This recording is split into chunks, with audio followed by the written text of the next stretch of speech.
इंदौर का एक पुराना मोहल्ला, जहां सूरज नाम का एक 19 साल का लड़का अपने माता पिता और छोटी बहन के साथ रहता था।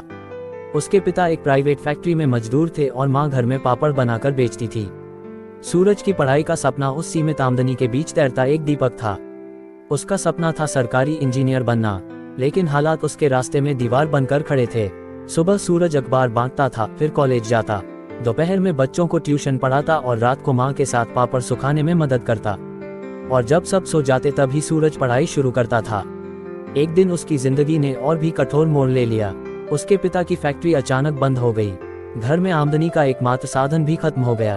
अब सूरज को अखबार के साथ साथ सब्जी भी बेचनी पड़ी ताकि घर का राशन चल सके। उसका दोस्त विक्रांत बोला, भाई अब छोड़ दे ये सपना, इतना बोझ लेकर कौन पढ़ाई करता है। सूरज चुप रहा, लेकिन भीतर से बुरी तरह टूट चुका था। वह अगले दिन बिना किसी से कुछ कहे पास के पहाड़ी मंदिर तक पैदल चला गया। वहीं मंदिर के पीछे एक वृद्ध महात्मा अकेले बैठे थे, शांत चेहरा, झुकी कमर और आंखों में गहराई। सूरज उनके पास जाकर बैठा और अचानक तेज तेज रोने लगा। मैं बहुत थक गया हूँ बाबा, कितना और सहूं। मेहनत करता हूँ पर हालात और बुरे हो जाते हैं, कोई रास्ता नहीं दिखता। महात्मा मुस्कुराए और बोले, बेटा एक काम करोगे मेरे लिए। सूरज ने आंसू पोंछते हुए कहा, हाँ बाबा।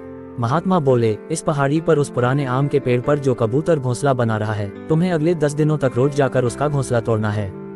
बस इतना करना है, कोई सवाल नहीं। सूरज चौंका, कबूतर का घोंसला तोड़ना है, क्यों? लेकिन महात्मा ने बस मुस्कुराकर सिर हिलाया, जैसे कह रहे हो जो कहा वही करो। सूरज चुपचाप चला गया। पहले दिन वह पेड़ के पास गया, डालियों के बीच कबूतर एक एक तिनका जोड़ रहा था। सूरज ने घोंसला नीचे गिरा दिया। उसे बहुत बुरा लगा, एक घर तोड़ना, वो भी उस परिंदे का जो सिर्फ छांव ढूंढ रहा है। दूसरे दिन कबूतर फिर से वही कर रहा था, नए तिनके जोड़ रहा था। सूरज ने फिर घोंसला गिराया। हर दिन वह यही करता और हर दिन उसे भीतर से अजीब गलानी होती, पर उसने एक भी सवाल नहीं पूछा, क्योंकि वह जानता था महात्मा कुछ समझाना चाहते हैं।